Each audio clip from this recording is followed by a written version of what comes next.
कितनी बदबू आ रही है। पता नहीं खान मुझे यहाँ क्यों ले आया। कहीं रास्ता तो नहीं भटक गया। आज से रोज तुम्हारी ड्यूटी यहीं पर होगी। यहाँ पर? यहाँ कौन सा खजाना गड़ा है? खजाना छोड़, अब तू अपने एरिया के बच्चों को बुलाकर यहाँ खेल सकता है। यहाँ कोई कैमरा नहीं है।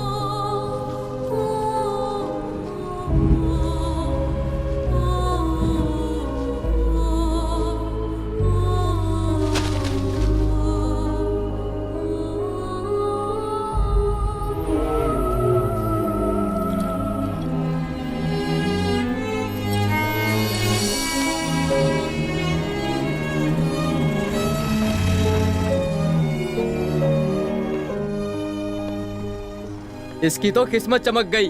प्रमोशन में डंप यार्ड की खुशबू मिल गई। क्या रे गौतम, इनाम के पैसों से नया परफ्यूम खरीदा है क्या? बढ़िया खुशबू आ रही है। हीरो बनने के चक्कर में कहीं इसी ने तो चोरी नहीं करवाई थी?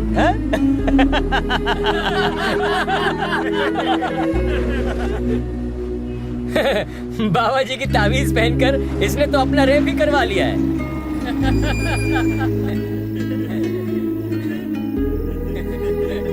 अब अगर डंप यार्ड में गलती करेगा तो शौचालय में पोस्टिंग होगी।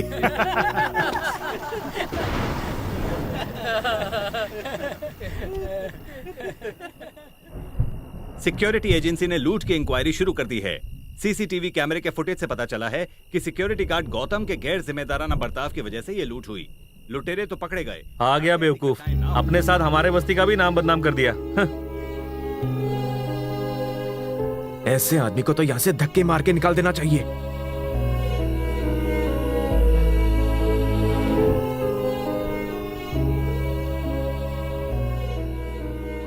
श्रीनगर कॉलोनी के एटीएम लूटने की घटना में एक नया ट्विस्ट आया है। गौतम जिसने लुटेरे को पकड़वाया, उसी को उसकी लापरवाही के लिए वार्निंग दी गई है। कितनी बदबू है। गटर साफ कर रहा था क्या? जाके नहा ले जल्दी से। इससे अच्छी खुशबू तो मेरे सॉक्स से आती है।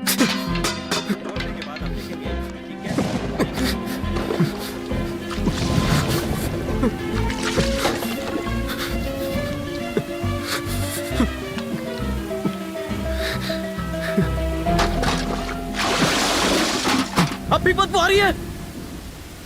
अगर आ रही है तो कसाई से अपनी चमड़ी उधेड़वा देता हूँ। आप एक पल के लिए बदबू बर्दाश्त नहीं कर पा रहे। मुझे रोज पूरा दिन उस बदबू में खड़े रहना है। आपने मेरी पढ़ाई बंद करवा दी। 4 पैसे भी नहीं दिए, धंधा कर रहे हैं, बात करते हैं। एक बाप होने के नाते कभी पूछा है अपने बेटे को क्या चाहिए? बस पैदा करके बस्ती की गलियों में छोड़ दिया। न जाने कौन से जन्म का पाप था जो मुझे तुम जैसा बाप मिला। अरे अपनी करनी का मुझे क्यों दोष दे रहा है? अगर बच्चों को पैसे दिखाने ना ले गया होता एटीएम में तो ये दिन ना देखना पड़ता। अब तुम ही बताओ, मेरी क्या गलती है इसमें? ये पहले से ही इतना गिरा हुआ है, अब इससे ज्यादा और कितना गिरेगा? ऐसी औलाद से तो बे औलाद होना अच्छा है। परेशान है बेचारा।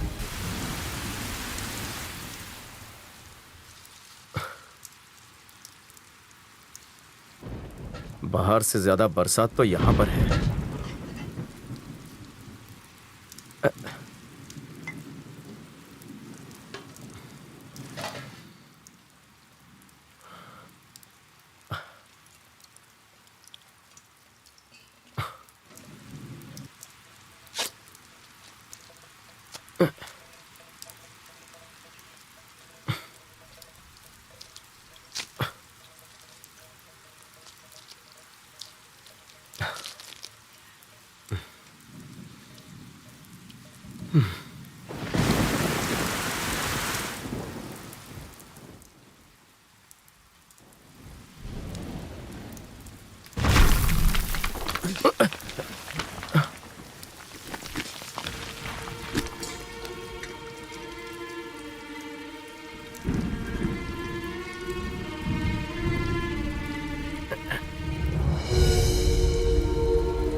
पुष्य कालावती डायमंड्स।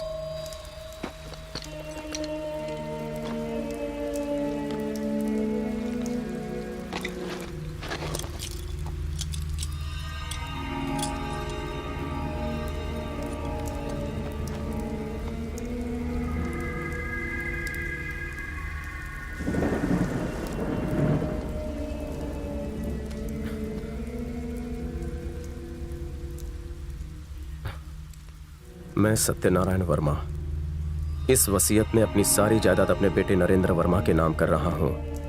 मेरी जायदाद में से घर और जमीन सब कुछ तबाह हो गया, बस किसी तरह 900 हीरे बचा पाया हूँ। आज 1947 में इसकी कीमत है करीब 60 लाख रुपए।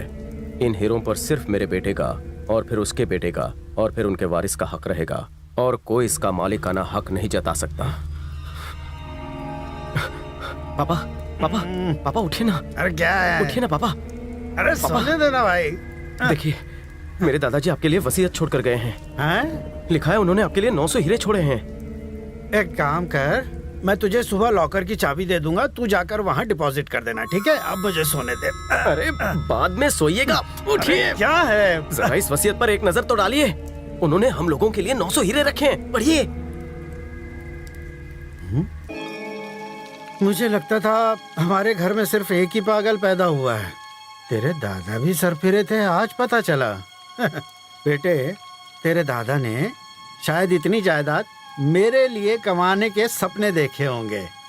फूटी कौड़ी दी नहीं, टाइम पास के लिए विल बना गए और तेरे जैसे नमूने में अपने अंश डाल गए। ले पकड़ ये फटी जायदाद और अब मुझे चैन से सोने दे। उनके बारे में कुछ तो बताइए। क्या है?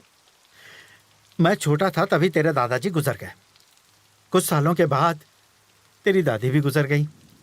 जहां तक मैंने सुना था तेरे दादाजी मरते दम तक एक साइकिल चलाते थे, वो भी टूटी फूटी। अगर उनके पास हीरे मोती होते तो क्या वो इस तरह की टूटी साइकिल चलाते?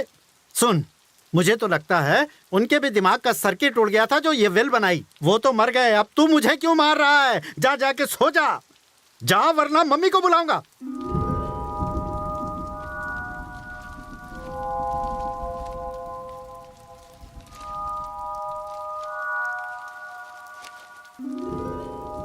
अगस्त 1947 पाकिस्तान से हिंदू और सिखों को खदेड़ा जा रहा था। डरा सहमा सा मैं घर में रेडियो सुन रहा था। दंगे फैलाने वालों को रोकना पुलिस के बस से भी बाहर हो गया है। पुलिस ने जनता से निवेदन किया है कि वो अपने अपने घरों में ही रहें। लुटेरे नामचीन लोगों को मारकर उन्हें लूट रहे हैं। पूरे शहर मदद के लिए मैंने दोस्तों को फोन किया। चारों तरफ अफरा-तफरी। मोहम्मद भाई, मैं सत्यनारायण बोल रहा हूँ। हाँ बोलिए। देखिए, मुझे बहुत डर लग रहा है। क्या दंगे खत्म होने तक मैं आपके घर में रह सकता हूँ? अगर आप हमारे साथ रहेंगे तो वो हमें और हमारे परिवार को भी मार डालेंगे। किसी से मत कहिएगा कि हम दोस्त हैं। हेलो पुलिस स्टेशन, बाहर दंगे चल रहे हैं, मारकाट मची हुई है। मैं यहाँ घर में अकेला हूँ, क्या आप मुझे सुरक्षा देंगे? पुष्प कलावती नाम की हीरों की दुकान का मैं इसकी तो एड्रेस नहीं पढ़ पा रहा हूँ। अभी आना बहुत मुश्किल है हुजूर। अगर आपको अपनी जान बचानी है तो फौरन देश छोड़ दीजिए। मैं घबराहट में अपनी सूझबूझ खो बैठा था। तभी बाहर कुछ लोग तोड़फोड़ करते नजर आए।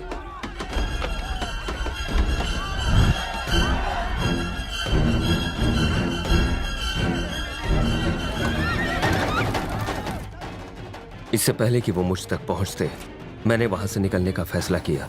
पैसे, गहने और हीरे झोली में भरे और अपनी कार की ओर भागा।